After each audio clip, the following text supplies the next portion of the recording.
There was a time when interest-based targeting ruled the meta ads game, but now the winds of change are blowing.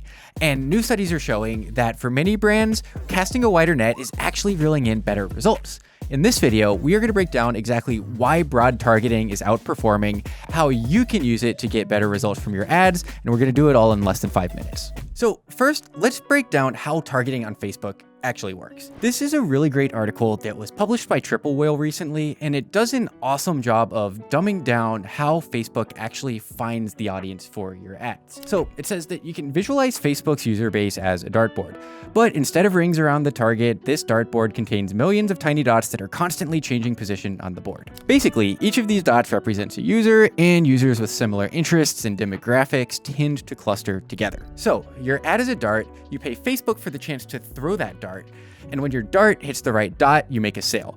And since similar dots tend to cluster together, once you make that first sale, you now know where to aim your next dart. But for your ad to be profitable, first, you need to make sure that you're giving Facebook enough information to line up the throw correctly.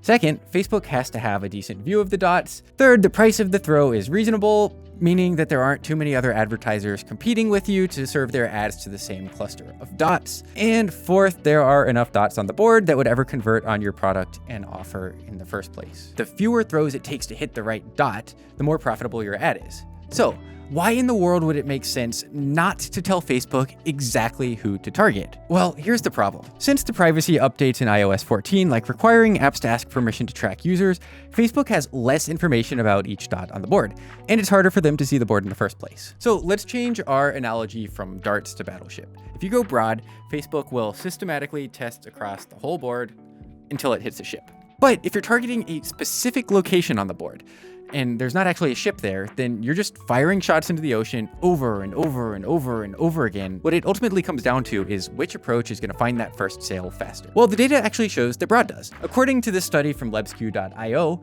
broad targeting actually has a 49% higher ROAS than lookalike targeting does, 113% versus 76%.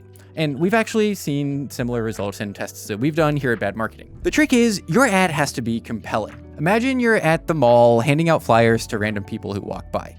That's about as broad as it gets. And no one is going to pay attention to your flyer unless it is really freaking good. The same thing goes with Meta.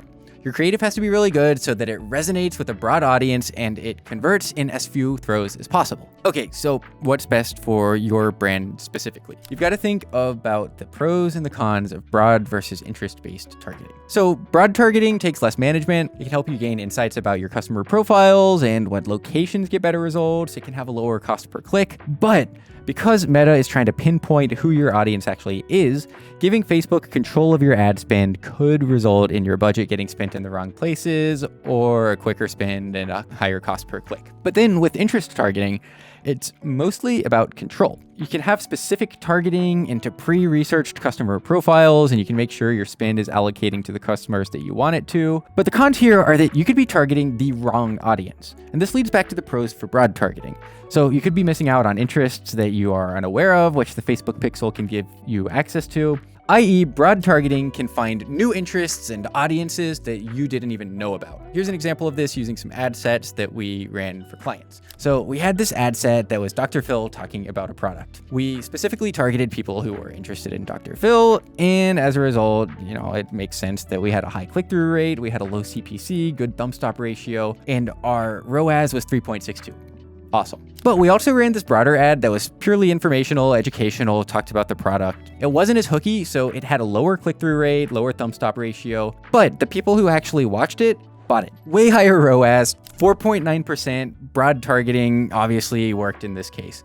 But will it work for your brand? Here's some things to look at. It might not be as efficient for really niche or expensive products, or if you have a small budget and are worried about spending it on the wrong people, or if you already have a strong customer base and just want to allocate your budget toward them. But otherwise, and especially if you have a broadly accessible product and really great creatives, it's probably worth it. So, to boil it all down, data is showing that Meta's AI is now favoring broad targeting for faster optimization, and that interest-based targeting often leads to limited reach and higher CPMs. But broad targeting works best when it's paired with strong creatives with higher conversion rates, and Bad Marketing can help you with that. For more marketing updates, give this video a like, subscribe to the channel, and let us know in the comments what you want us to make a video about next.